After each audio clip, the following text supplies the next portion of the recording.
So everyone, we're just going to go ahead and get started. I'm sure we'll have some folks that pop in and out here. My name is Janine Bissick. Most of you I likely know, but just in case I haven't seen you in a while, I serve as ICL's head of admissions, and I couldn't be more excited to be accompanied by all of you this evening and our special guests who I'm going to introduce here as we get started. So we'd like to welcome everyone this evening for our Champion Mentor Series and introduce Joel. His work spans across 40 years and has been featured on media outlets such as the Tennis Channel, tennis.com, Racket Magazine, the New York Times, HBO, and CBS. His stories have twice been cited in the annual anthology, The Best American Sports Writing. Joel is also the author of the book Jimmy Connors Saved My Life and a historian at large for the International Tennis Hall of Fame. In addition to his work as a tennis journalist, Joel Drucker has extensive experience in public relations. He spent a decade working for two of the world's leading public relations firms, Edelman and Burson Marsteller. Over that time and beyond, he has taught dozens of executives to develop and deliver presentations, as well as conducted media interviews. Drucker has also taught media training at Stanford University. He is a high honors graduate of the University of California at Berkeley, earning his BA in history there. We look forward to having a great conversation this evening with our ICL students and families. This is an opportunity for you all to learn key insights from our guest Joel on what it takes to go from good to great in the passion that you are pursuing. And we will also be recording tonight's webinar for those of you that will be watching this at a later time. Joel, welcome. How are you this evening? I'm okay, Janine. Great to be here with everyone, and thank you for having me, and thank you to all the families and parents who are with us as well. Well, thank you. We are honored and excited to get this webinar started. I'm going to ask for those parents and students that are in the chat. We do have some prepared questions here to get our conversation started, but please feel free to use the chat box to drop in your questions as we go. We'll try to get those in either during the conversation or at the end. We'll leave some additional time for Q&A as well. So Joel, what inspired you to focus rather in your writing in tennis, and are there specific players or stories that have a lasting impact on you? Well, my origin story as a tennis writer has kind of, I'd say, two moments to it. One is when I was 12 years old, and I was a tennis player in Southern California, a junior tennis player. I started to play tennis when I was 12 years old. I was also, prior to that, I was one of those kids who really liked reading about sports and reading sports books and media guides and history and all that stuff. So I'm about 6 months into playing tennis, and I pick up a copy of a magazine, World Tennis Magazine, which is kind of the Bible of tennis then, kind of like the Tennis Channel is now. And I saw that it was going to be a player's birthday the next day, this player, Julie Heldman, who was one of the original 9, a Hall of Fame tennis player. Anyway, I turned to my older brother. I go, "Hey, tomorrow's Julie Hellman's birthday." So the day actually was December 7th, 1972. And my brother looks at me, gives me this look, the way older siblings look at younger siblings. He goes, if you play tennis a little more than you read about it or talked about it, you might be a good player one day. At a point. But as the poem goes, and that has made all the difference. I'm an okay tennis player. I'm a plausible tennis player, but I think, we're all sent here for different reasons. And so the study, the writing, the history, all that stuff of the game, I just kind of absorbed. Now we fast forward 10 years later, and I'm a history major at UC Berkeley, and I'm planning to go to Washington, D.C. for this program called Cal in the Capital. I never thought about writing about tennis ever in those 10 years. I was going to be a lawyer. I was going to write about other things. And then just before I graduated, I had a chance to write a few articles about tennis. And it was kind of like, oh my God, of course. I love writing about tennis. This is incredible. So then I realized I was meant to write about tennis. And then another 10 years went by where I was doing work in public relations, scarcely doing stuff about tennis. I had to make a living. No one hires you when you're 22 to be the permanent tennis writer somewhere. Few places do that, not really. So I did this other work for 10 years, but in a way, tennis and I were meant to be together. I mean, in literary terms, in the world of writing, let's say William Faulkner has the South, the movie critic Pauline Kael has movies, and I have tennis. Tennis is my little postage stamp of the universe where I can explore all sorts of things. You know, there's a phrase that says the universe in a grain of sand. And we talk about players, and we can get into this some more, shaped by players such as Arthur Ashe and his visionary leadership example, what he set for the world. Jimmy Connors in a completely different way than Arthur Ashe. And then a lot of the great Australian players from the vintage era of Australians, such as Rod Laver, John Newcombe, Roy Emerson, etc. So those are some of the things that have had an impact on me.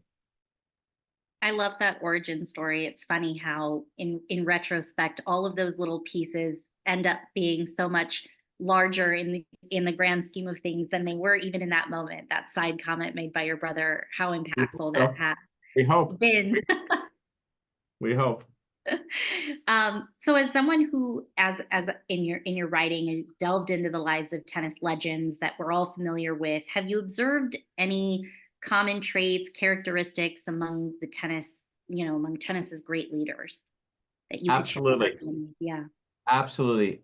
Very focused, very able to focus. And I've been able to work with several of them in television and see how they go about even doing something like TV. They know when you put something in front of them to do, they bring a laser-like focus to it that's quite compelling. And you see how that plays out in the attention to something. They also have, this being tennis, because you could say that possibly about a team sport person, but an individual sport person has a certain kind of independence and a self-reliance. They don't have a coach telling them what time to show up to practice. They don't have a team bus that they have to make. They make their own bus. And so, for example, I'll give a story. Arthur Ashe was once being, at a certain point, a number of other athletes were asking him what he was going to do in the world of politics. And he said to this other guy, he goes, you do it your way, I'll do it mine. And he ended up finding a way for him to do it, which was he eventually went to South Africa and did some significant things there that probably helped end apartheid there. But very individual. Tennis players very much believe in themselves because they have to. It's them and them alone. Right. I think that's something that we explore with our students at ICL, especially through a lot of our workshops and things that, they're alone out there, and, their reaction, their self-talk, that focus and that ability to really calm the nerves, right. And to focus on their goals is a skill set that they really do need to build, because that coaching piece is not available to them when they're out there on the No. court. Right. That's right. Well, and it shouldn't, and even if it is, look, we see now it's becoming part of pro tennis, and I would think at some point it's going to become part of junior tennis, but it's still not the life model that we want to teach people in life. We want people to um, conduct their own job interviews, do their job, etc. Be responsible. So we have let me see here. Let me just pull up because I can see some questions kind of coming in the chat. So we have a question from one of our students or family members in here. So it says, were you a natural born writer? Or how did you develop those skills? I'm a natural born talker. My mother tells me I was an early talker, late walker, but writing is a different skill. I mean, talking is one thing, and holding court and hanging out and schmoozing and all that is one thing, but writing is a skill. And I don't think anyone's a natural born anything. I think some people, everyone gets a few little dispositions. Maybe I had a certain verbal aptitude, maybe, but that's being able to, a verbal aptitude, just like being able to have a little hand-eye, that's a little different. That's meaningless. I'm a believer in, I don't like the word talent. I don't like talent. I like the word skill. And I like honing skills and sharpening skills. And when it comes to talent, I'll tell you a great story I got from the great Billie Jean King. And she said, we were talking about a player who had had a big victory. And we're talking about this player and talent. And usually we associate talent with like effortless, seemingly natural, smooth, Roger Federer, talent. And then I said, well, what about this player? She's so tenacious, and look how she's done. She's finally done this. And Billie Jean goes, you're right. Persistence is a talent. That's how I live. Persistence is a talent. That's what matters most to me. It's the persistence. So that's about tenacity. And if that's a genetic superpower and they determine that, so be it. But I believe in that. I believe in intention and choice and skill refinement and studying. I mean, I'm still learning things all the time about how to be a better writer. I would imagine as well that, training those muscles, right, and that work can be a lot about habits. I would imagine there are some habits in writing and habits that great tennis players have very similar approaches to, right? To be great in anything. The Well, to be habit. great at anything, like the tennis player, the great tennis players, the ones who know how to practice, they're going to go to the 8 o'clock practice no matter what, even if they're a little tired or they were out late or they just don't feel like it, they're going to put in that time. And I think the same thing with writing. Like I have a writer friend who talks constantly about wanting to be inspired. I said, quit trying to be inspired and just go do your work. Do your work. The moments will come when you're going to feel inspired, but it's not about finding the zone. I don't even like the zone. I like just the grub. I like that. And I think for writing, a big habit for writing, I think, is reading. Because writers who don't want to read, that's like a tennis player. I'm not that into footwork. I just like to hit the ball. It's all about the stuff from the ground up. And I think things like reading and studying and learning, all of that. I love that correlation. That's a great example. We have another question in the chat, and it's related to doing interviews and the amount of tennis players that you've observed come back from ruts or elongated breaks. And the student here is asking, what is the main mindset that you've happened to see in them, both negative or positive, in those scenarios where they're going through those challenges? Oh, so when a player is in a rut and how they navigated their way through it. And of course, for some players, a rut is they haven't won a Grand Slam in a few years, or it's like whatever. You do grade on a curve in a competitive sport. You're grading on. So they're not generating the results they're used to getting, and they're getting these results instead of those results. And I think what you do is you keep working and keep playing. I mean, one of my mottos is that I've come to see in recent years. Winning is the desired outcome. Everybody wants to win. Of course, we want to win. You can't control the winning. That's an outcome. What you can control is the process of competing. And I think winning is hard, but competing is easy. So I think it's important for people to look at it as about competing and problem solving and keeping your mind about you and thinking and learning and thinking and how am I improving, and to kind of take the emotion out of it. Like I was talking to a mother recently and just telling about how her son would say, "Oh God, he wins. I played so bad," and I said to the mother, I said, "What have you tried this? What have you said to your son? Let's first pay some respect to your opponent, who worked hard and you happened to beat. Even if you beat him 6-1, 6-1, he showed up. You conducted your business, and if you want to talk thoughtfully about your match, about what worked and what didn't, and what could improve, we'll do that. But in the meantime, go have a timeout. Go take a chill pill. Because coming at it from an emotional standpoint is arguably kind of self-indulgent. You're just, oh, I played so bad. Instead of, like Brad Gilbert told me when he started on the tour, he would have a win and he would think, yeah, okay, 6-4, 7-5. This worked well. This it didn't. Put this in his notebook. Here's to work on. And he'd hear these players say, I played so bad. They win and they'd say how bad they play. And they'd be generating all this negative energy. They won. You won a match. Get over your perfectionism. That's an indulgence. Absolutely. That's such great advice. We have a couple more questions, and Sure, let's go. I'm going to ask you one of our pre-prepared questions, but then we're going to get into some of these questions in the chat. And thank you, chat, for being so participatory. So, champion mentorship is a big part of the ICL Yes. experience, and we love to, connect our students and our families with other highly successful people in their sport, in their passion, in their area of, their career, their expertise. How do you believe mentorship in the world of sports is important, or, can you give examples in your own writing experience, the impact Sure. of mentorship as well? I believe in learning. I believe in teachers. I believe in instructors. I believe in supervisors. I'm 63 years old. I've had all of those in my life. I had when I first went to college, I won't bore you with the details of my high school education, but nonetheless, I wrote a paper my first quarter in school, and the professor said to me, he goes, "You have some interesting thoughts here, but you obviously have no idea how to use an apostrophe." And he had circled and read all 28 examples of my misuse of the apostrophe. And so I had to set about learning the apostrophe. And then different teachers along the way taught me different things. The teachers in college taught me things. Some taught me to think, encouraged me to think broader. You know, there's always a teacher who encourages you to make up your own topic and think ambitiously. And then there are other teachers who teach a little more about certain forms of discipline.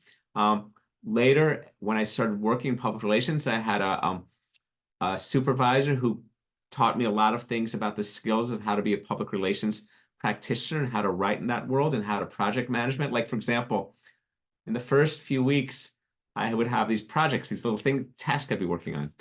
And I'd be working on them. And occasionally I'd get these memos from her. This is before email. So I'd get a note from her that said, status of this, status of, and I realized rather than her asking me what the status of something was, it would be better for me to preemptively keep telling her what the status was. In other words, so anticipate, so it's better tell her Tuesday at 10 how something was going than for her to ask me Tuesday at 3 where something was at. So this is all learning. And I've studied a great many tennis player coach relationships. A significant one that I did write a book about was about the great Pancho Segura and Jimmy Connors and what they created together. But or about Billie Jean King, when she was 21, she went to Australia and she spent a lot of time working with an Australian coach and Australian players. But I'm going to rest 2 terms. I'm going to pull over to the curb and conduct a little intervention on 2 terms that I don't like. I don't like the word mentor, and I don't like the word coach that much. I'll talk about that right now.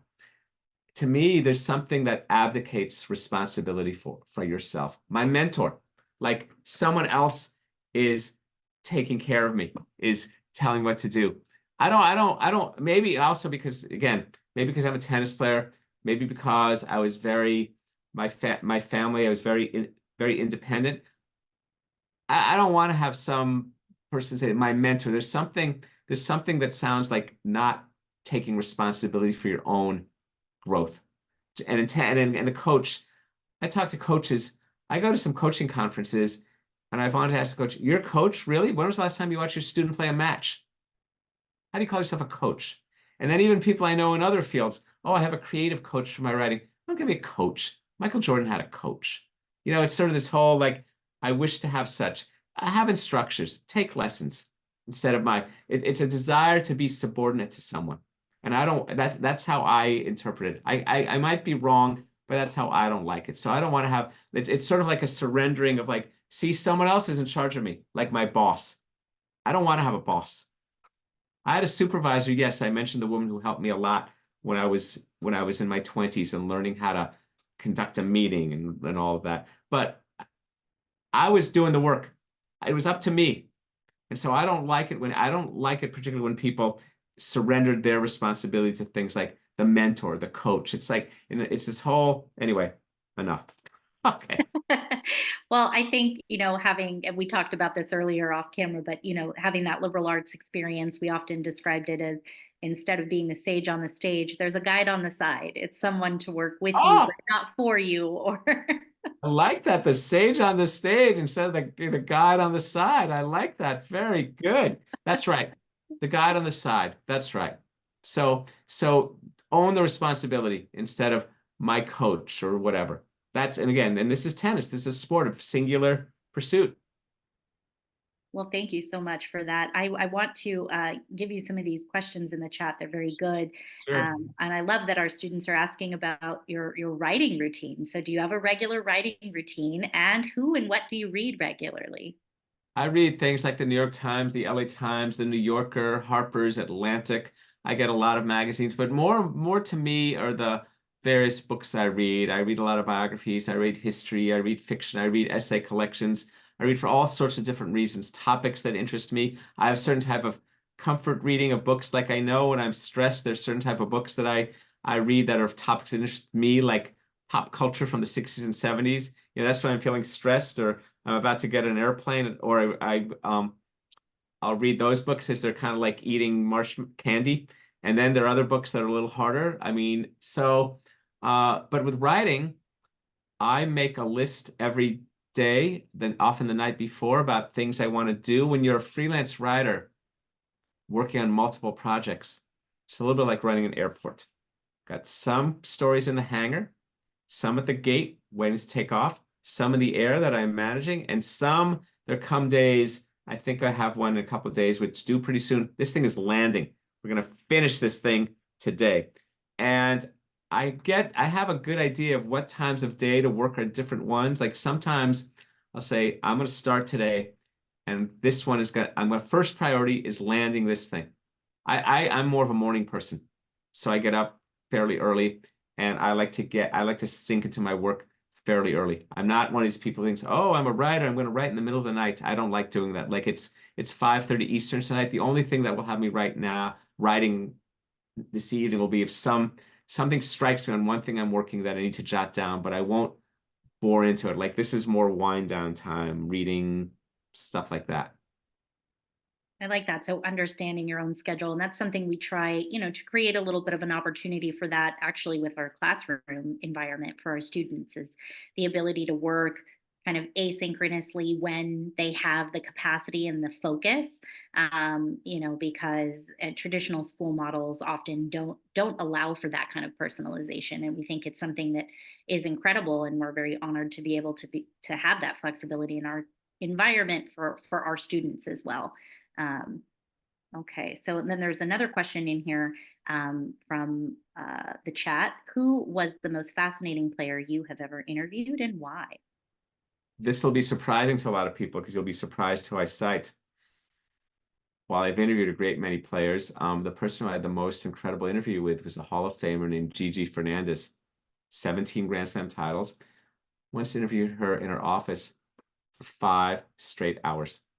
It was a story about her life and her journey, and we covered a lot of material, and she was exceptionally thoughtful, really interesting, willing to explain the things that she hadn't done well, explain the things that she did do well, explain the things that turned her around.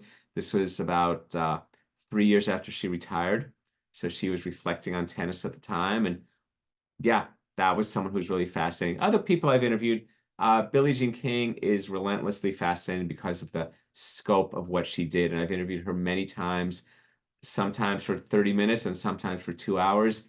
And she's just incredible. The range of topics she covers, the things, and her own curiosity, her own wanting to know, well, what do you think? And so it becomes this conversation. We'll go talk to Billie Jean King, and you'll go from 1 minute she's talking about meeting with first ladies like Michelle Obama and Hillary Clinton. And the next thing, she'll be talking about, she'll be asking about an instructor we both know and how he taught the forehand. She'll want to know about both those things. Thank you. So, and having known that you have had the opportunity to sit for 2 hours, 5 hours, right, with some of these legends, how have you seen following them maybe from a younger time in their career or younger tennis players that you've followed more recently? How does the sport of tennis, do you think, contribute to their character development? I think character development is what it should all be about. And I think you see, well, let's see.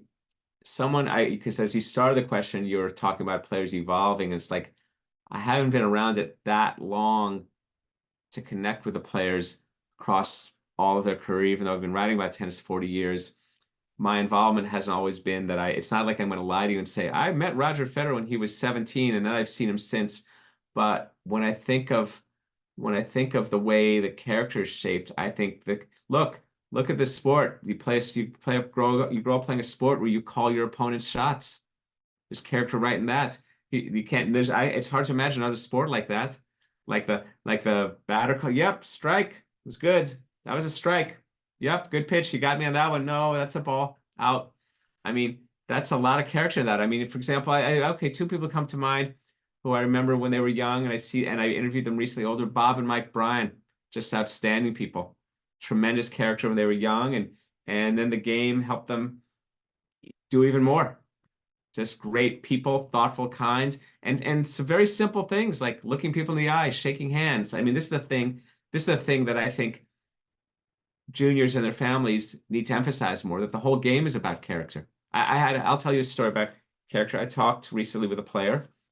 He became world class. He played Wimbledon. He played all the big tournaments, played Davis Cup. He's 14. He's playing a match at a tournament. And always when you're 14 in juniors, every tournament can be a potential stepping stone to something great yet next, right? Like, God, if I win this match, I'm going to be in the semis of my first level 2 or whatever. And so he's playing a match, and it's not an age group, it's an open tournament. And he's playing one of these 40-year-old guys who only hits the ball softly down the middle. And he's thinking, I should beat this guy. And next thing you know, it's tougher than he thinks. And his dad comes to the court and says, and he's getting angry and upset. And his dad comes to the court and said, what do you want, Dad? He says, you're going to default right now. He says, but I got to beat this. I got to win. He said, if you keep behaving like that, I don't care if you ever play again. And he defaults. And that's character building. Thank you. We have some questions that have popped up in the chat here. So I want to make sure we get to these. A question here. You mentioned being curious as a strength. Can you talk about that a little bit more? Yeah, I'll talk about that for how it works in tennis. I'm just staggered. I've given a talk many times about how the study of history can make the study of tennis history can make you a better player. And I'm just staggered how many instructors, coaches, parents, and players think, oh, this is how the game is played today. This is how the game is played today. And I say, I don't want you to learn the game of today. I want you learning the game of tomorrow. Because the game of tomorrow is going to beat the game of today. And the game of tomorrow is the game of all eternity. And I'm going to come back to Billie Jean King. Billie Jean King was a ravenous student of the game. And to her, being a student of the game meant studying its history, not just as art appreciation, but as technical improvement. I mean, look at Carlos Alcaraz. Look how he probably studied serve and volley and drop shots and variety. And so I think that curiosity, that interest in what makes people tick. I've talked to a lot of the pros who've played Wimbledon and the US Open, and when they have the chance to be around a great player, they ask them questions. What was it? How was that first time you played Wimbledon? What was it like? What was it like walking on center court? But that curiosity can extend to everything, because now you're engaged in the world. And so I think that matters not just in tennis, but in life. I mean, there's another phrase that says, don't try to be interesting, be interested. Be interested in other people. And then you learn things, and that learning things helps you grow. I mean, we all say that. Everyone says they want to learn. So how else are you going to learn if you're not curious? If you're not curious about ideas and about books and about people and about playing styles and studying the game instead of just, oh, I've got to play my game. It's everyone's game. Study your opponent. Learn what makes them, your opponent is your teacher. Learn from that. Be curious about that. That's a great segue to our next question, because I could imagine curiosity may be one of your answers here. But what are some of the specific qualities or values that you've observed in players that continue to have success both on and off the court? Constantly asking, how is this helping me get better? What am I doing to improve? I mean, look at this big three and the resources they had and the time they had so they could have Federer, Nadal, Djokovic. Look what they did to keep improving. Look how Serena, after the age of 30, I think won another 10 majors because she wanted to get better. She started working with a different coach, and they figured out ways that she could be more successful. So I think the key thing, what am I doing to help my skills get better? Instead of what am I doing to win more matches? Because I think the winning more matches thing is kind of like, it's like going to school. Do you want to get good grades, or do you want to learn? Do you want to figure out, oh, I always winced when I heard that there's a person in the class who, is this going to be on the midterm? Is this going to be on the test? It's like, yeah, I only want to learn the things that are going to help me get a good grade. And like, I'm only going to learn the things that are going to help me win a match. Or do I want to learn the things that are going to help me have the broadest possible skill set and learn lots of shots, learn things. I mean, I found it always interesting when Federer was playing, how people would swoon over how great and brilliant he was.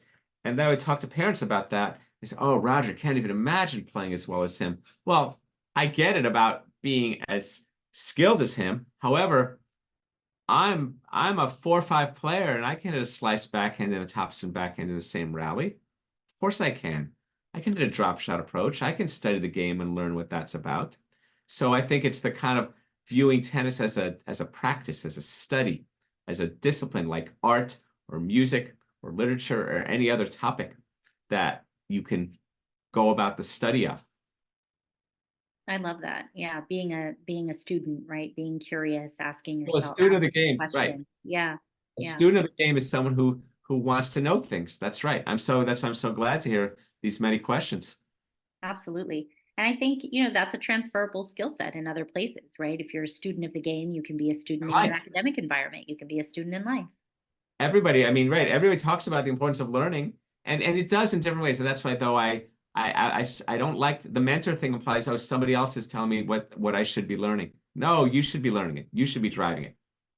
Like a friend said to a friend asked me recently, there's a topic I'm really engaged by. I won't say what, and oh, a certain family that's done a lot in history. He goes, oh, what book should I start off reading about them? I go, tell you what, why don't you think about them a little bit and think about what aspect of them interests you, and then I'll give you a recommendation. I'm just going to pull something off the rack and give that to you. Generate some of your own curiosity and say, I'm interested in this, and bring some of your own curiosity and interest to it.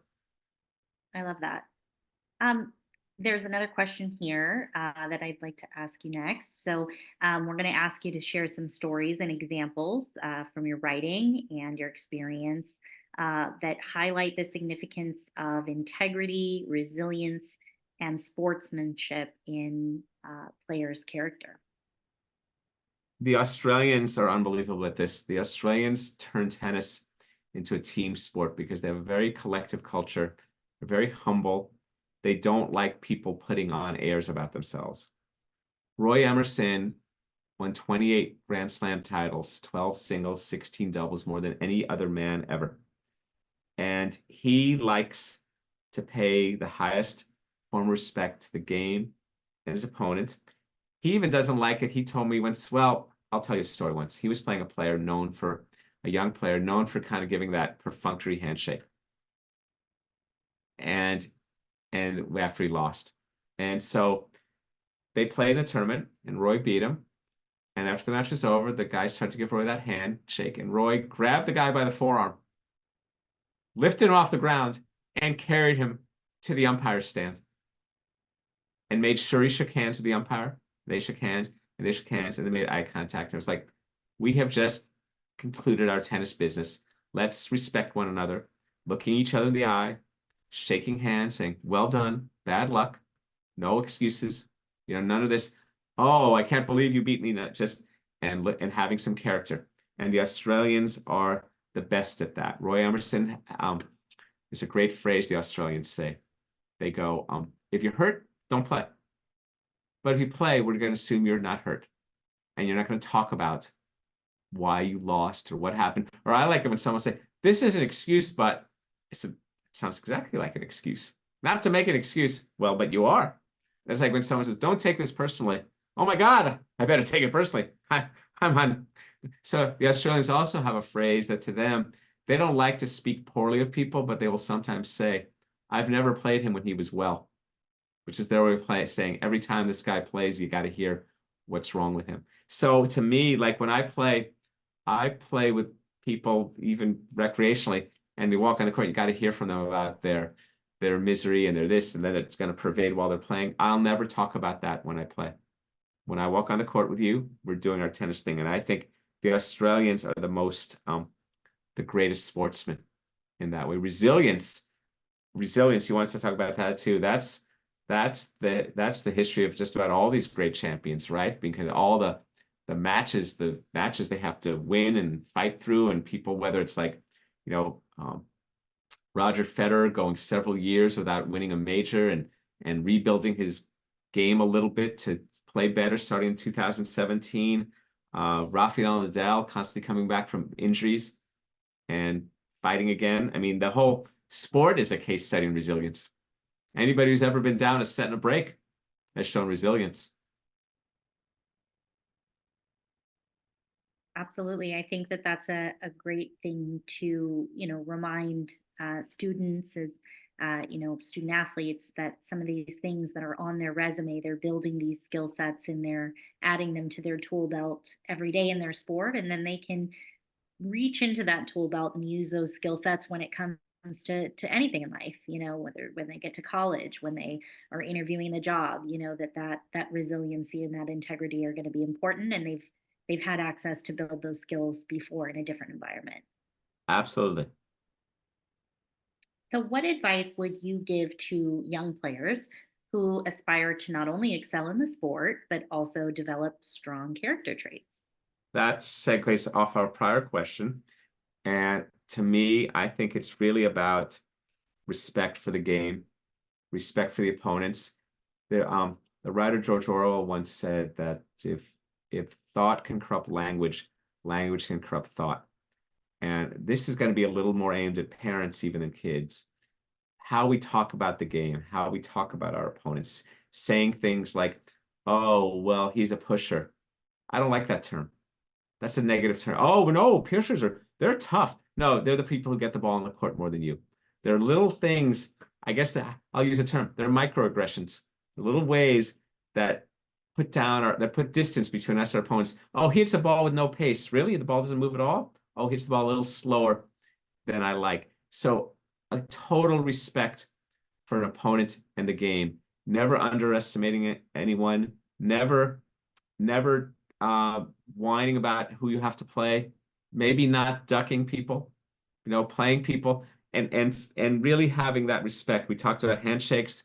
I talked before about how to talk about losses in a mature way. Like, okay, bake off the emotion.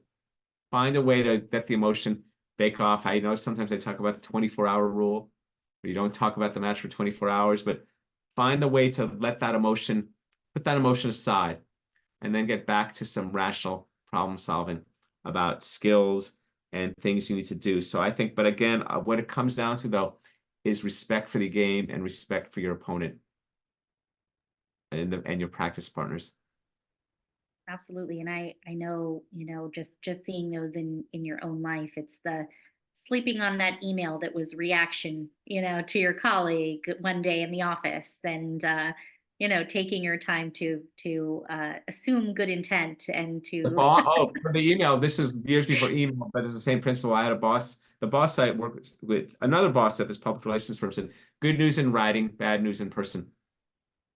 So I don't ever like to put something, if I'm upset with someone about something, I don't ever like to put it in writing. It's, well, and then you get in this whole cyber dialogue. So I want to put an automatic reply that says, this device does not accept messages of a rancorous nature. Please direct your comments in person. So, right. So you're right. Biting one's tongue on that, you tended to kind of like dash off a reactive text or note instead of, okay, take a breath. Right, absolutely. How do you think that young players, like our ICL students, can learn from the experience of some of the tennis legends that you've had the opportunity to follow and write about, to shape their own journey in the sport? Read about the history of the game. No, just watch it. Sure, you want to watch some YouTube and watch they play and see how they hit the ball, but read about their journeys. This sport is a biographer's paradise. What you study, this is like a psychological study nonstop. Read about the great champions, read about what makes them tick, read about the struggles they faced, read about the trips they went on, read about their character, read about the things they faced in matches. Write a paper on a tennis player. I mean, I did that with a junior, and we explored a player who played more than 40 years ago and study that and maybe connect it to other players. And I mean, all these players, you can learn so much. Yeah, just like you would if you were studying music. You'd want to learn about Mozart. You'd want to learn about Da Vinci if it was painting. So learn about their habits. Learn about how they manage their energy. Learn about how they changed their playing style to win an important match, or how they adjusted mid-match, because we all have to adjust. Everyone's got to adjust mid-match. I mean, things happen in the course of a match. If the opponents are not supposed to be rolling over. If they're smart, if they're any kind of skilled player. They're not going to just have you be up on them 6-1, 2-1 and just keep losing. They're going to, if they're smart, they'll find another way to lose and do something different. That's great advice. And I think it's something that, we're fortunate enough in some of the English courses with ICL, our students have some academic choice there. They can choose an autobiography, they can choose, to read and to relate their academic assignments to, to this is the sport that they're passionate about. And so that is some good applicable advice, I think, for many of our students in their academic pursuits currently.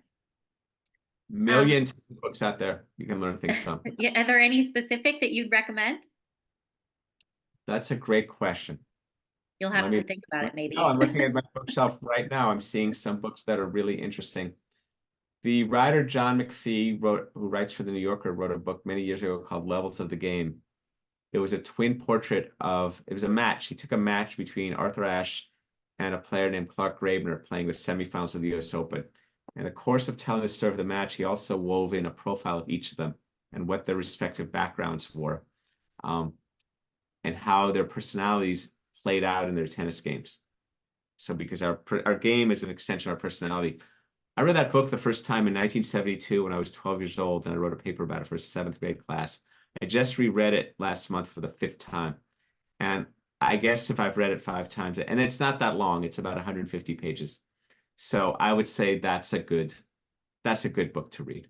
That gives you some insight into 2 players and their backgrounds and their games, and it's very elegantly written. Thank you for that recommendation. I hope some of our students jotted that down. That's a good one. Um, okay, so in your opinion, what role does a strong character play in long-term success and fulfillment in an athlete's career? It's the only role. At heart, it's the only role. It's the most important role of all is your character and therefore how you go about conducting yourself. I've been lucky. I worked a lot with Martina Navratilova in television and talked with her a lot. And there's a quote she gave. She said this before, but she said it to me and I've used it. In tennis, there are really only 2 things you can control: your toss and your attitude. And so your attitude is what shapes your character. I mean, and how you think about things, how you conduct yourself, how you interact with people, the manners you have, the manners you bring to people, the saying thank you to people who run the tournament, looking people in the eye, saying thank you to instructors, coaches, a number of skilled juniors. They get free equipment at a certain point. So thank you, sending thank you notes to the people from the equipment company, offering to do something more, maybe. Wow, thank you for the free rackets. Is there something I could do? Could I show up at a clinic at a local junior tournament? You're kind of when you're at a stage, I mean, I assume a lot of the people of this audience are skilled. They're trying to get things like equipment and products. And so maybe think about that. Yeah, and I don't call it giving back. It's just being in the community. It's just being in the milieu. It's not like you're not doing some fate. I don't like that's another term I don't like. I don't like giving back. It's all about, it's not as opposed to taking from, it's just all of it. So I think this character really shapes people. That's great advice. I worked for many years in college admission environment, and we had students that would work in our office and give tours and things. And I would always tell them, one day you might be my boss. You never know. And really that mutual respect and that opportunity to build bridges wherever you can, because life is long. And these people, especially in small communities like the tennis community, we learn is very small. You run into people left and right at all points in your career. So lead the league in thank you notes.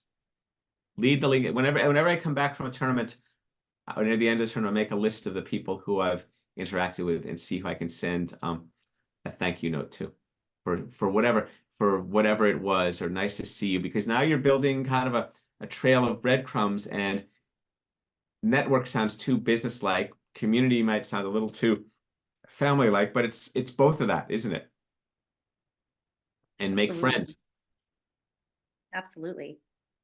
Um, is there anything else, and I'm sure we may get another question or two in the chat, but is there anything else that you'd like to share with our students, with our parents, our young athletes that have joined us tonight, or those that may be watching the recording? I would say about this whole thing about, since every people in this environment are engaged in competition, in the pursuit of outcomes. I mean, this is a very highly ambitious group, and I like to compete a lot. I get it, but I think of competing as the process, and that you can do all the time. But think of what makes someone a competitor: is problem solving and thinking and adapting and maybe putting the emotion aside. I talked to someone recently. They said, "Yeah, I play and I get so angry because I'm so competitive." I said, "No, if you're getting angry like that, you're inappropriately competitive. You're not competitive at all. You're writing your story. You're writing the story that's going to help you justify your bad outcome. You're not competing. You're indulging. You're indulging in your emotions instead of actually going about the business of competing and bringing some energy and intensity to that. I get that, but there's nothing you're just indulging yourself if you're emotional that way. So I think about how you do that and how you do that with some grace and class. That's what I would say. I see. Are there some more questions? I think do we have any more? Did we cover them all? Or is there? Let's see here. There may be one more in here that we missed. Let's see. What is, oh, well, we kind of covered this one in another one, a characteristic that makes a person great. I would say it's persistence.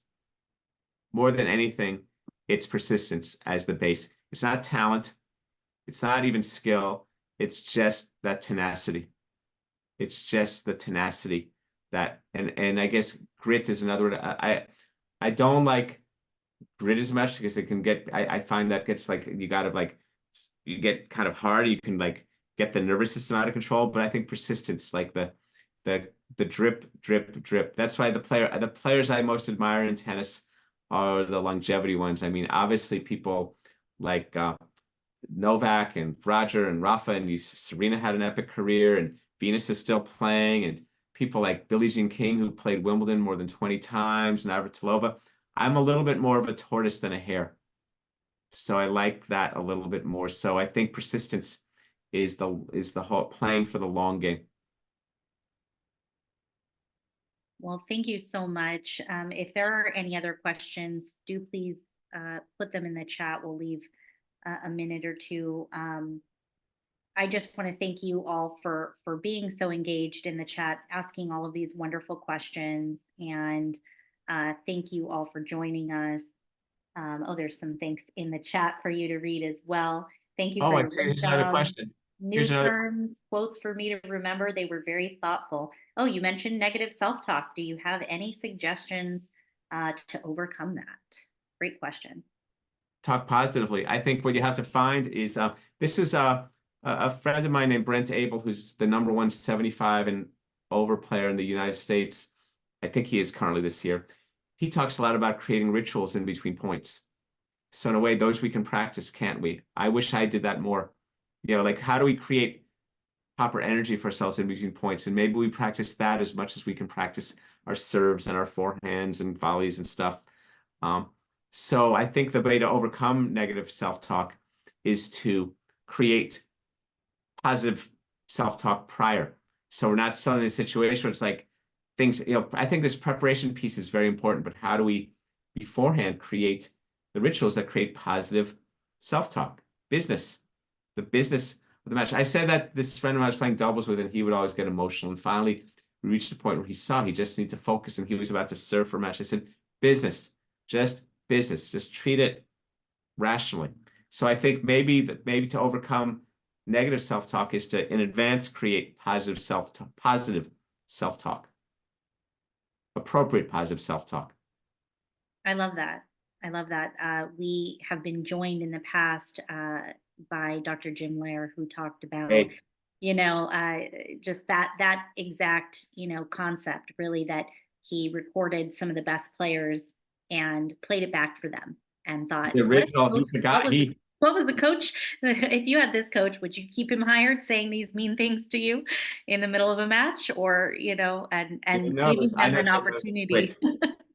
opportunity? What a great mind he's been for so long, and look how he's brought it. How it started with tennis. I love how a lot of this stuff in sports psychology is just like Tim Galloway in the inner game. It starts with tennis, and I think that makes me as a lifelong tennis person rather delighted. Like our sport is kind of an origin of a lot of this kind of thinking, and people like Jim and Tim, fantastic thinkers. Absolutely. And I would count you, I mean, the wonderful wisdom, as you can see in this chat, the quotes and the terms and everything, I would count you amongst that group of wonderful thinkers in the sport, and someone that our students and our families are so grateful to have had an opportunity to learn from, and to go off and read more of your work after this. I'm sure many of them will. I want to thank you all for, again, providing these wonderful questions in the chat ahead of time and during this webinar. A recording of this, again, will soon. Joel, I want to thank you for your time, your wisdom, sharing it with our current students and our families. We're really grateful to call you amongst amazing group of champions that have come back, guides on the side, if you will. They graciously spend our time with our talented students, and we certainly hope to welcome you back in the future. Love to. Anytime. Thank you. That's great. Okay. Thank you, Janine. Thank you all. Bye-bye. Have a wonderful evening.